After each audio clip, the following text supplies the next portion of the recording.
Thank you so much, Zishan, for allowing me to present at the festival.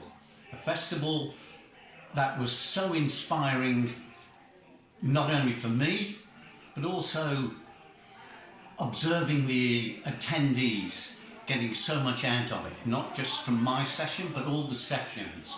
And the feedback has been most positive. The only thing I can recommend is that people attend. If you don't attend, if you're not in it, you ain't going to win it. And it's the old adage, some people make it happen, some people watch it happen, and some people wondered what happened. And the people that came along were making it happen.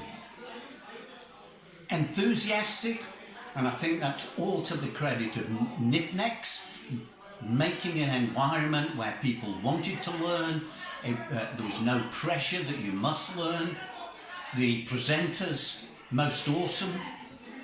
And me attending as a participant, it was a learning curve for me. And the sharing of information, people willing to give of their time, both as presenters and also as participants. One couldn't hope for anything better.